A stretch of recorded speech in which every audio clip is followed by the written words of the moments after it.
FPL Game Week 25 transfer targets. It's the VertVerified watch list, my top 5 for the next 5 across all the positions. And so in today's video, we're going through that as well as a wildcard draft for anyone looking for a wildcard. But I must urge, I would not be activating it right now. But anyway, if you enjoyed the video, make sure you smash that like button and hit that subscribe. And let's get into it.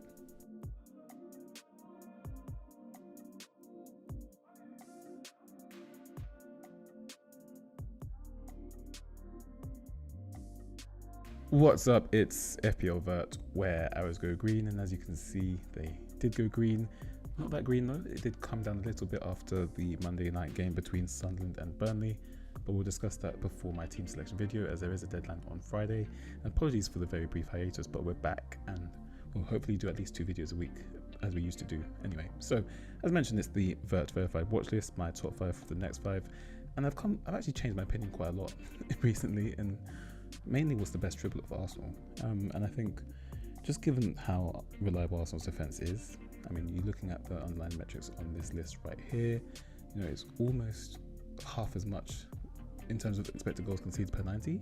Arsenal are conceding half as much as, you know, the next best is in Sanchez, I think. I mean, Donnarumma obviously is pretty decent, but they just will not keep clean sheets. I don't really trust their defence at all. They don't really have the fixtures, they don't really look that they're playing very well either. So I would say Sanchez is probably second best. And as you can see, it's like, yeah, it's literally double the underlying metrics. So I don't know, something about Sanchez I just don't really trust. And obviously there's the main point is that it's very likely Arsenal are going to be doubling. As mentioned, I was meant to do a video. I drafted the video for last week and then somehow it didn't get recorded. But essentially, we'll do that in our team selection. But basically, one of Arsenal or Chelsea is going to double in game week 26 because the Carabao Cup finalists that makes it on that side of the draw will have to have a double in game week 26 because game week 31 will be the blank, and both Arsenal and Chelsea qualified in the top 8 of the Champions League, so they have a free midweek in game week 26. So the Premier League's actually already announced that that's going to happen, and of course Arsenal have taken a 3-2 lead into the second leg to play at home at the Emirates, so it's very highly unlikely that Chelsea will knock out Arsenal at the Emirates Stadium with a goal deficit. So yeah, it's looking likely that Arsenal are going to have a double game week 26. It will be Brentford away and Wolves away. So obviously nothing's confirmed yet. I wouldn't make any transfers until Wednesday night earliest, really. But yeah, the rest of the goalkeepers make up the list. We will go into a bit more detail on the team selection video because obviously we'll have everything up to date by then. We'll know like who's doubling for sure, especially we'll have the final results as well. But yeah, Ryan number 1, Sanchez number 2, and the rest is really the pick. I mean, Verbruggen I guess is the one if you want it cheap, but no, I wouldn't trust him really. So into the defenders, and it's been a while since I've had to update this because I haven't made a transfer targets video in a while, but yes, Gabriel is now 7 million, and for good reason really. I mean, of course, if you were to, I always say this about Gabriel actually, if you were to construct the perfect FPL defender in a lab, you get him because he plays for the most elite defense. You know, of course, Arsenal have kept back-to-back clean sheets, back-to-back golden gloves in the Premier League the past 2 seasons. So obviously they've got very elite defense, and he just happens to be the most potent set-piece threat, probably in Europe. So by a lesser extent, the world. And yeah, I mean, it's represented by the points that he gets. He is trending to be a captain option in this potential double game week 26 double, mainly because the likes of Saka is not standing up at the moment, to my dismay. But I mean, yeah, you look at the fixtures. I mean, really, everyone that plays Arsenal it's a bad fixture for them, but for Arsenal it's like meh. So yeah, I mean, there's not really much more to say about Gabriel. If you don't own him, definitely own him, especially for game week 26. And so the second question is really who's the third best, because of course most people do have a double up on Arsenal defence, whether it's Gabriel and Raya or Gabriel and Timber. Gabriel is the anchor. So then it's really who's the best third pick. And you know, obviously I support Arsenal, as you guys may know. When I watch Timber, it's quite impressive how he managed to dodge points, because he gets into positions that he really should score from and he somehow doesn't. He pulled out like, I'll be honest, he's not very good at crossing, but he pulled out a great cross for Gabriel Jesus against Leeds in game 24, and I'm kind of surprised Jesus didn't finish it. So I like to own players that I'm scared of not owning when I watch them play. So I do think Timber is the one. Of course, news came out today that Saka might not be actually out. I was going to roll this week, and obviously I'm giving you a bit of a spoiler alert for my team selection, but I'm going to be rolling this week. So I'm just going to play Saka and see what happens. But really, even if he plays, I'm still going to sell him because I think Timber is the one, and we're going to discuss in the midfielders. I'm looking at a new midfielder, a certain German playing for red. But yeah, so I think it is obviously Gabriel and Raya, and then you can pick if you want Rice or Saka or whoever. For me, it's going to be Timber, and I know triple up on the defenses sounds a bit crazy, and it is very risky because obviously one goal ruins 3 players in your team, so literally over 30% of your team. But no one seems to score against Arsenal, so I think we just have to go there. And then Chalobah, obviously I've owned him since game week 6 on wildcard 6, so he's gone up in price a lot. I'm very happy to have owned him the whole time. He's one of the highest scoring defenders in the game. In fact, I think it is only a Gabriel who has more points. Maybe Gay has more points. But yeah, in fact, no, Gay scored an own goal. Wait, no, that got taken away. So anyway, Chalobah's at least top 3 for points. And you can't really argue with the fixtures that Chelsea have. Of course, I'm going to have to say goodbye to Chalobah in game 28, which would be sad. But we've owned him for well over half the season, so he's done more than enough for the boys. So Nessie is here mainly just because of DEFCON, because obviously you can have a bit more expensive defenders, but you can't really say no to Nessie at 4.8 million because he basically does average DEFCON every game. The only issue is he plays football with a team that pretty much concede 2 goals every game. Obviously they didn't this week. They played Wolves, but I mean Villa. Will you be surprised if they concede? No. Will you be surprised if Bournemouth concede at Everton? No. Do you think Bournemouth can return against Bournemouth? Yeah. Do you think Sunderland can score against Bournemouth? I think so. Do you think Thiago can score against Bournemouth? I think so as well. So a very tough one here, but he's here just because he is, and Anderson's here because he's got some good fixtures that will rotate with pretty much the rest of the defence. But yeah, the main picture here is Timber, if I'm honest.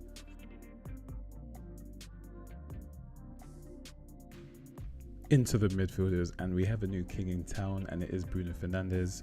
I think hopefully if you've been keeping up with my team, I brought him in this week for a hit, and I captained him, and I think that's going to be my new rule.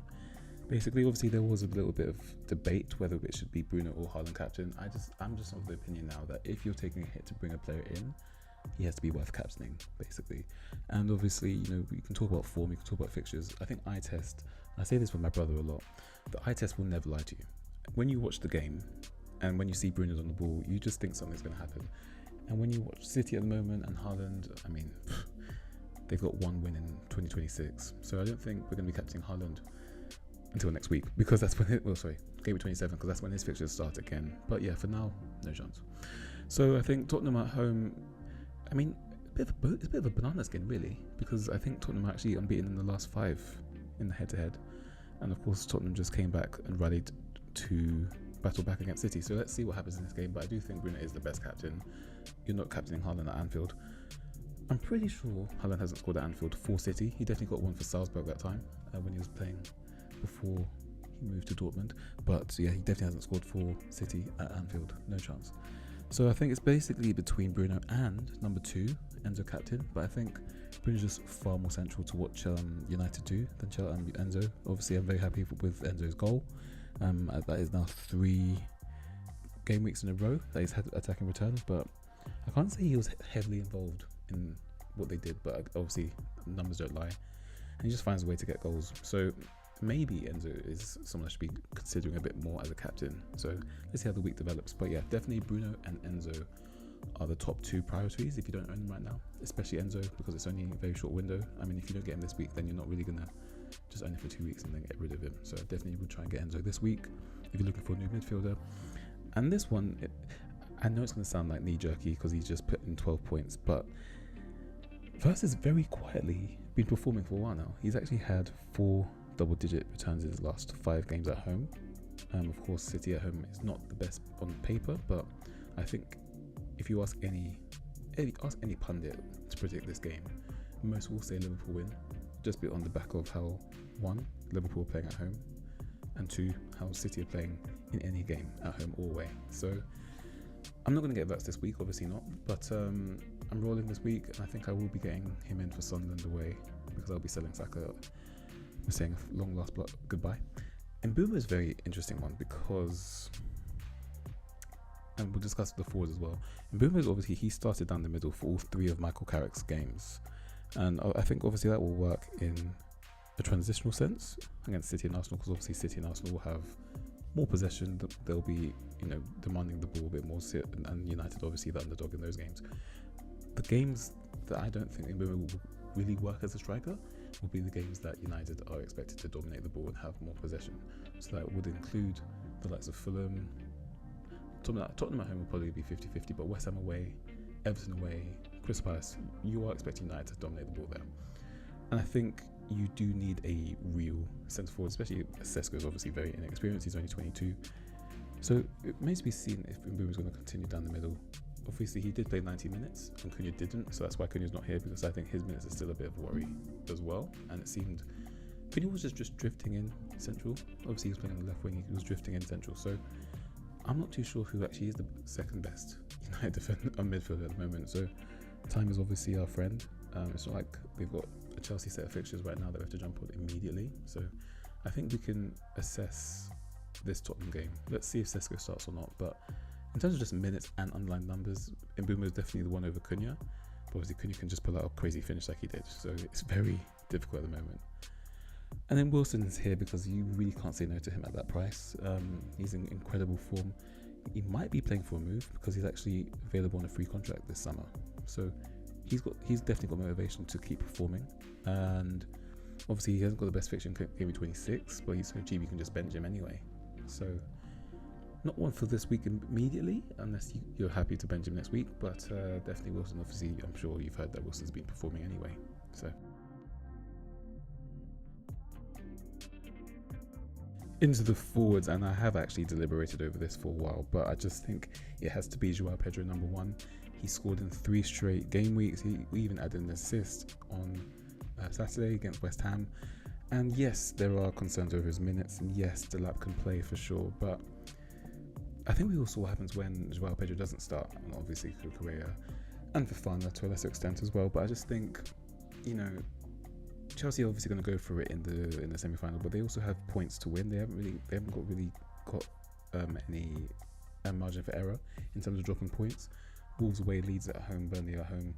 I doubt Rosenau's new. He wants to impress. He's going to play his first team. Obviously, I could be mistaken, but I think if I was on wildcard, I would just have to go for Pedro because, one, there's no one else better, really. And you need to have Haaland because, obviously, as I mentioned, he's going to basically be the captain option from game week 27, I think, anyway. Unless you still win Pedro, of course. But I think Pedro is just some teams just look 1,000 times better when certain players are on the pitch. And that's why Pedro, he might not be the most clinical, he might not be the most prolific, but Chelsea are undoubtedly a better team when he's on the pitch than when he isn't. So let's see. Obviously, I don't know how he's going to play. Maybe he does play all the games, but obviously they do have an FA Cup game against Hull City where he can rest. So maybe he just plays all the league games. And of course, as I mentioned, it's not like his numbers are incredibly good, but he's just eye test. He's better than everyone. Ekatike, he's my hero of the game week. We'll talk about that in my team selection. I held him through. Well, he kind of burned me because I sold him for Thiago, and then Thiago scored 5 goals in 2 game weeks, and then Ekatike didn't show up for either of them, so that was great. But yeah, I think we all saw what he can do in terms of actual quality. This is a star in the making, in my opinion. And I think we're all going to be owning him for seasons to come, as long as he stays in the Premier League at least. So, City at home, obviously, again, like Vert's not a good picture on paper. Will you be surprised if City concede 2? Not really. So, Sunderland, obviously, they're unbeaten at home, so that'll be a tough game in Game 26. But then from 27, Liverpool's fixtures are great, and Ekatike is one of those players that they look so much better than when they don't have him on the pitch, same as Pedro. But obviously, he can score goals as well. So, yeah, I think I would be leaning to holding Ekatike if you own him. Haaland is here because, well, everyone owns him, really. That's the reality. But he's not been very good. He was averaging about over 1 expected goal involvement at one point. When I was making these, obviously he's gone down a bit, but I mean, 0.91 expected goal involvement per 90 is still outrageously good. So he's on the list. Bowen, there's some players I just will never own, I think, and but I never seem to own Bowen, even when they're not in a relegation battle. So this year I'm not too keen. Burnley away, I guess, is good on paper, but in reality it's a very tough fixture, and West Ham don't really score that many goals either. So let's see what happens there. And now Sesko, Benjamin Šeško. I mean, as an Arsenal fan, I watched a lot of his comps because we were linked to him, and I personally preferred him over Big Vic Gyökeres. But if you saw his goal against Fulham, you know that this is an elite centre forward in the making. The touch, the finish. I'm pretty sure he didn't look up to see where the goal was the whole time as well during that action. So definitely one to watch for the future. For now, probably wouldn't go there because we don't know if he's going to start. But if he does start the Spurs game, I think I would have to go there, mainly because I'm looking for some differentials to gain. But I mean, West Ham, I think United really hit them for a few. I mean, Todibo is suspended. I think they've signed Desazi on loan, but Desazi is not a good defender. So if Sesko starts against Tottenham, I think I might be there for GW26. Let's see.